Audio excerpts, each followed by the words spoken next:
네, 이번엔 서울구치소에 수감돼 있는 윤석열 전 대통령 이야기해보겠습니다. 실명 위험을 이유로 이 외부에서 진료를 받았는데 진료받을 당시 수갑과 전자발찌를 착용한 상태였다고 해서 좀 논란이 되고 있습니다.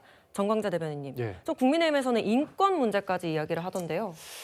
이게 통상적인 절차였다고 법무부나 구치소에서 얘기를 하고 있습니다. 네. 근데 전직 대통령이 구속 수감되는 것은 사실 통상적인 일은 아니죠. 그래서 그렇죠. 뭐 원칙대로만 적용하려고 한다면 네. 통상적인 절차를 지키는 게 중요하다고 생각하지만 지금 윤석열 전 대통령의 어떤 신분적 특수성 이런 것들을 일정 정도는 고려했었어야 하는 것 아닌가. 우리가 수갑을 왜 채웁니까? 또 발찌를 왜 채웁니까? 도주의 우려가 있기 때문에 채우는 경우가 많을 텐데 윤석열 전 대통령이 도주의 우려가 있는 건 아니잖아요. 그런 측면에서 구치소나 법무부에서도 사실 지금 구속 수감된 이후에 윤석열 전 대통령의 처지가 굉장히 곤궁합니다.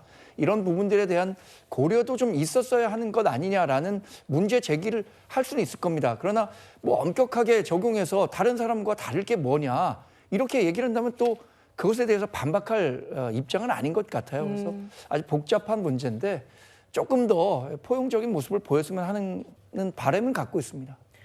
최 교수님, 의견에 동의하십니까? 동의 안 하죠. 아니, 법 앞에 누구나 평등한 거예요. 지금 대통령의 그 예우도 다 박탈된 그냥 피의자예요. 그것도 중대범죄 피의자입니다. 그런 사람에게 만약에 일반적으로 다 나갈 때 수갑 채우고 전자발찌 채우는데 저 윤석열 전 대통령 안 채워보세요. 국민들이 가만히 있겠습니까? 엄청난 비난이 나올 겁니다. 왜 특혜를 주냐고. 특혜를 받는 거예요, 그거는. 그거는 왜냐하면 다 이렇게 얘기할 수 있잖아요. 도망의 염려가 없다고 주장을 하면 일반적으로 치료받으러 가는 범죄자 중에 나도 도망 안 갈 거예요. 내가 무슨 도망을 가요? 이러면 다 풀어줘야 됩니까? 그건 아니잖아요. 원칙을 지켜줘야 되는 거예요. 법 앞에 모두 다 평등하고 대한민국은 민주주의 국가예요. 제왕적 국가가 아니고 그렇기 때문에 윤 전 대통령 측에서도 저걸 가지고 문제를 삼으면 안 된다고 생각해요. 지금 뭐 제가 볼 때는 이틀이나 가서 치료를 받았다고 하더라고요. 그런 건 다 질병이 있을 때 치료받을 수 있는 혜택도 준 거고 다 한 거니까 거기에 대해서는 원칙을 따르는 게 중요하다. 박근혜 전 대통령도 출장할 때 다 수갑 차고 가고 그랬었잖아요.